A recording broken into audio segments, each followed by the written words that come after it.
പുതിയൊരു വീഡിയോയിലേക്ക് എല്ലാവർക്കും സ്വാഗതം. നല്ല ടേസ്റ്റിയായ നല്ലൊരു സ്നാക്സാണ് ഇന്ന് നമ്മൾ തയ്യാറാക്കുവാനായിട്ട് പോകുന്നത്. അതിനായി ഒരു നേന്ത്രപ്പഴം, വെല്ലം ചീകിയെടുത്തത്, തേങ്ങ ഒരൽപ്പം. ഇനി ഇത് എങ്ങനെ തയ്യാറാക്കാമെന്ന് കൂടി നോക്കാം. പഴം ഒന്ന് തൊലി കളഞ്ഞ് നന്നായി ഒന്ന് അരിഞ്ഞെടുക്കാം.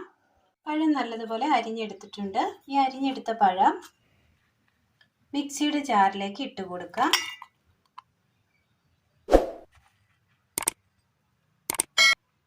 ജസ്റ്റ് ഒന്ന് അടിച്ചെടുക്കാം. അടുപ്പത്തൊരു പാത്രം വെച്ച് കൊടുത്ത് അതിലേക്ക് ചീകി വെച്ചിരിക്കുന്ന ശർക്കര ഇട്ട് കൊടുക്കാം.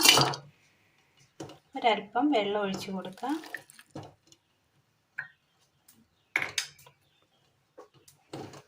നല്ലപോലെ ഒന്ന് ഉരുക്കിയെടുക്കാം. ശർക്കര നന്നായി ഉരുക്കി കിട്ടിയിട്ടുണ്ട്. തീ ഓഫ് ചെയ്യാം. അടുപ്പത്തൊരു പാൻ വെച്ച് കൊടുത്തതിന് ശേഷം ഇതിലേക്ക് ഒരൽപ്പം നെയ്യ് ഒഴിച്ചു കൊടുക്കാം.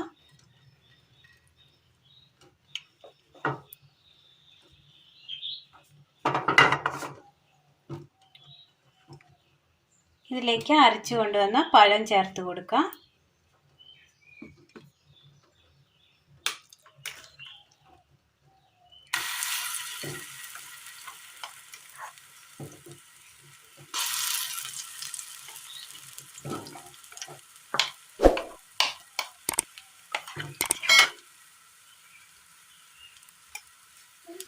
നന്നായി ഇളക്കി കൊടുക്കാം.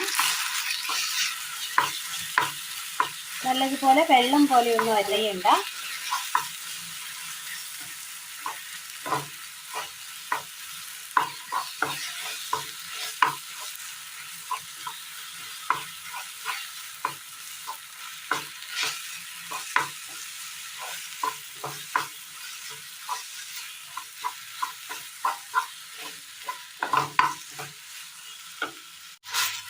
പഴം നന്നായി വെന്ത് കിട്ടിയിട്ടുണ്ട്.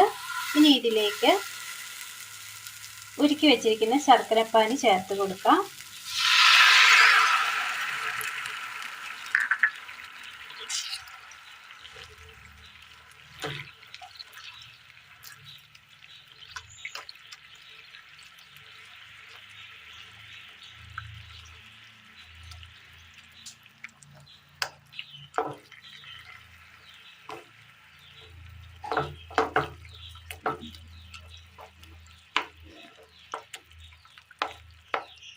ഇനി ഇതിൽ കിടന്ന് നന്നായി ഒന്ന് തിളച്ച് ഈ ശർക്കരപ്പാനി ഒന്ന് വറ്റിച്ചെടുക്കണം.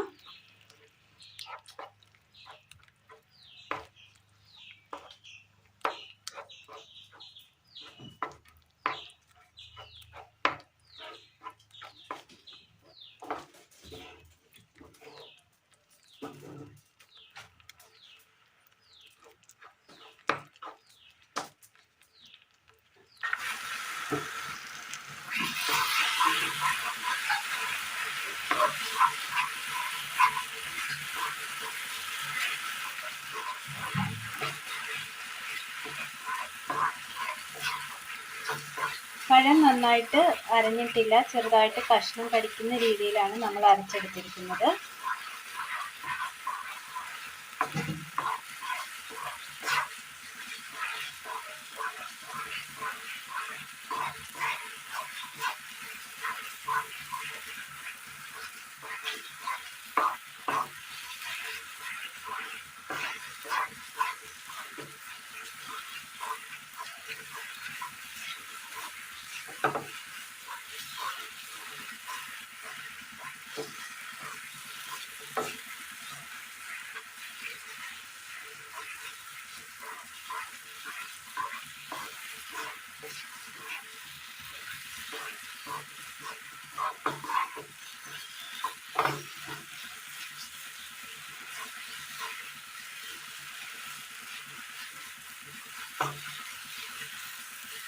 നന്നായി ശർക്കരപ്പാനിയൊക്കെ ഒന്ന് വറ്റണം.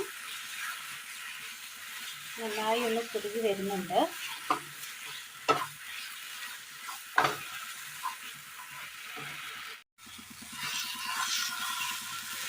വെള്ളമയമൊക്കെ ഒന്ന് പോയി ചട്ടിയിൽ നിന്ന് വിട്ട് കിട്ടുന്ന പരുവായിട്ടുണ്ട്. തീ ഓഫ് ചെയ്യാം. ഒരു പാത്രത്തിൽ ഒരൽപ്പം നെയ്യ് പുരട്ടി കൊടുത്തിരുന്നു. ഇതിലേക്ക് ഇട്ട് കൊടുക്കാം. ഒരു പാത്രത്തിലേക്ക് ഇട്ട് കൊടുത്തതിന് ശേഷം ഒരു സ്പൂണ് വെച്ച് നിരത്തി എടുത്തിട്ടുണ്ട്. ഇതിന് മുകളിലായിട്ട് തേങ്ങാക്കൊത്ത് വെച്ച് കൊടുക്കാം. തേങ്ങാക്കൊത്ത് വെച്ച് കൊടുത്തിട്ടുണ്ട്. ഇത് നന്നായിട്ടൊന്ന് തണുത്ത് വരണം. വെയിറ്റ് ചെയ്യാം. നല്ലതുപോലെ തണുത്ത് വരുമ്പോൾ ഇഷ്ടമുള്ള ആകൃതിയിൽ കട്ട് ചെയ്ത് ഉപയോഗിക്കാവുന്നതാണ്. ഒരു പഴവും അല്പം ശർക്കരയും ഉണ്ടെങ്കിൽ തയ്യാറാക്കിയെടുക്കാൻ പറ്റിയ, സിമ്പിളായി തയ്യാറാക്കിയെടുക്കാൻ പറ്റിയ നല്ലൊരു ബനാന ടോഫിയാണ് ഇന്ന് നമ്മൾ തയ്യാറാക്കിയത്. അപ്പോൾ ഇന്നത്തെ വീഡിയോ എല്ലാവർക്കും ഇഷ്ടമായി എന്ന് വിചാരിക്കുന്നു. ഇഷ്ടമായാൽ ലൈക്ക് ചെയ്യാനും ഷെയർ ചെയ്യാനും സബ്സ്ക്രൈബ് ചെയ്യാനും മറക്കരുത്.